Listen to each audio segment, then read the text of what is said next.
Bismillah ar-Rahman ar-Rahim. This is the fifth lecture of gastrointestinal fistulas. I will follow up the enterocutaneous fistula.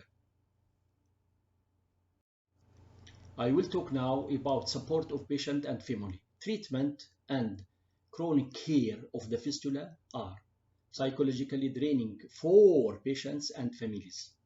Positive attitude, short-term goal-oriented discussions, and regularly planned social activities, diversions are essential. We are seeing here case of high output enterocutaneous fistula. And we are seeing here case of enterocutaneous fistula due to Crohn's disease. Patients find themselves isolated, living in fear of appliance leak, physically hungry, angry, and depressed. Positive coping mechanisms involve teaching both the patient and his her family members addressing changes to achieve greater independence. Setting goals for daily physical activity and involving family members at every step of the way. I will talk now about definitive operative intervention. Definitive operative intervention should have the goal of greeting no new enterotomy, giving the best chance of a cure from enterocutaneous fistula, and re-establishing bowel continuity whenever possible. Secondary goals should be minimization of wound cares and further operative procedures, as well as maximal bowel length preservation.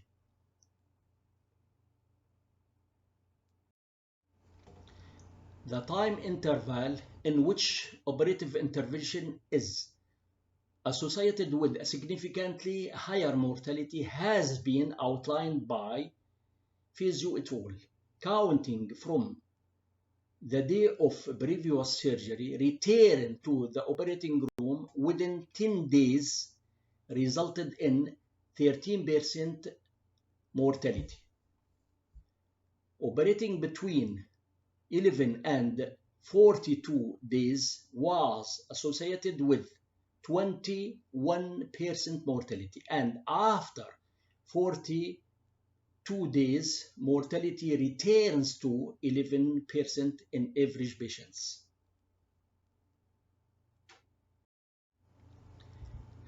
The absolute minimal waiting interval after original surgery to return to the operating room is 6 weeks. However, the correct calculation for an individual patient is not as simple as a rigid time interval.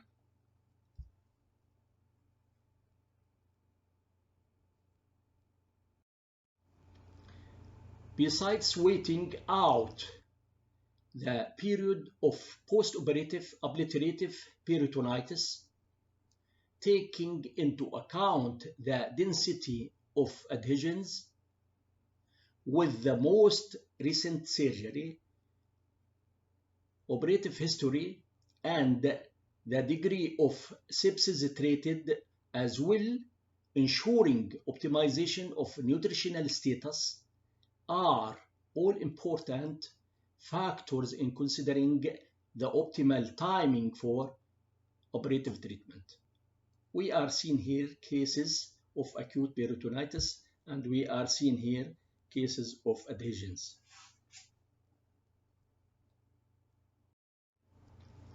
I will talk now about pharmacological support. Somatostatin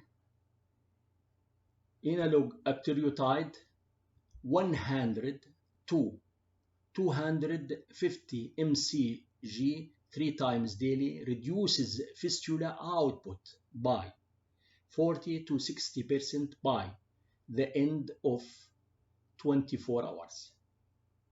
Should be discontinued if ineffective for 48 hours. Side effects: hyperglycemia, elevated cholesterol, and reduced bowel motility.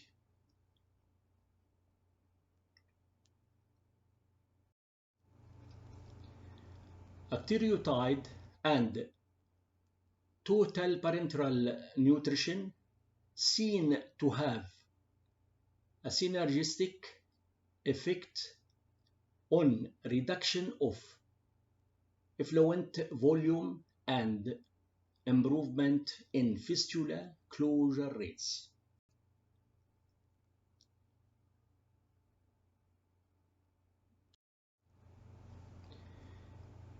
Proton pump inhibitors, for example, omeprazole, and H2 receptor antagonists, for example, ranitidine, also help reduce fistula output, especially in proximal fistulas.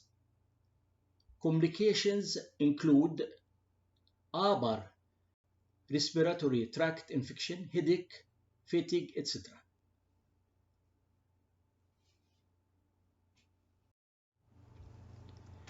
I will talk now about definitive therapy. Between 80 to 90% will close within 6 weeks with conservative management.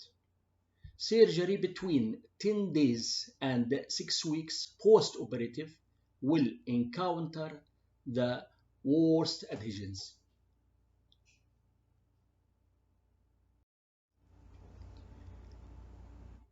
Preferably wait up to 6 weeks before open exploration and repair of defect. But in case of fecal fistula, due to intestine inflammation, it is prudent to wait up between 10 to 12 weeks. The patient should by then be nutritionally optimized. Patient shouldn't be septic and patient should be vitally stable.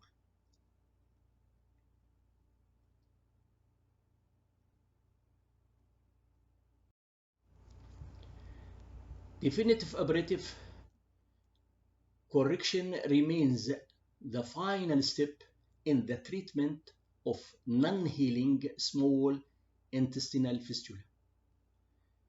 In majority of the cases, preferred operation is resection of the involved segment with primary end-to-end anastomosis. We are seeing here case of surgical management of enterocutaneous fistula. And we are seeing here case of internal opening of fistula.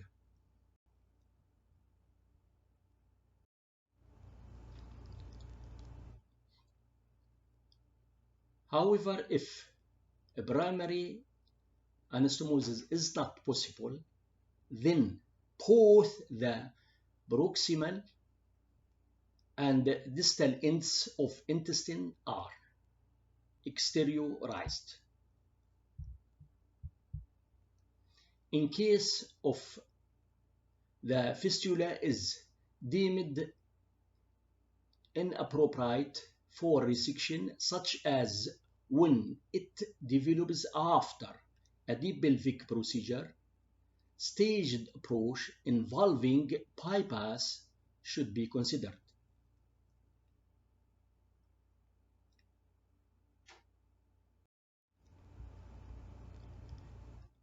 I will talk now about basic principles of surgical treatment. Resection of the intestinal segment, fistula tract, and the adjacent part of the involved structure. Absence of extensive infection or inflammation, primary anastomosis of the divided intestinal segments, and re-establish gastrointestinal continuity.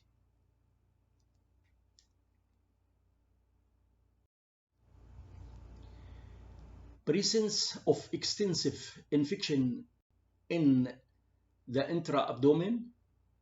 The divided intestinal segments are exteriorized. For example, Mikulic's operation. Staged procedure is performed after the infection and inflammation subsides to re-establish gastrointestinal continuity and reconstruction of the affected structure after 10 weeks.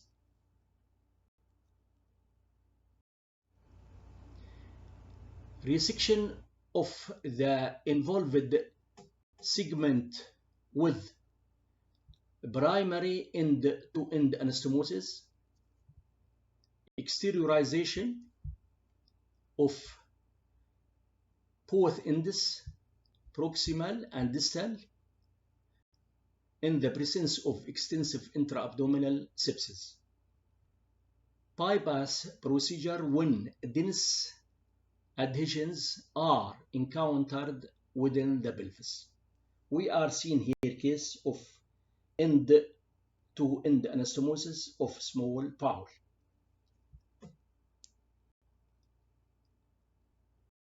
In the end of this lecture, thank you for all.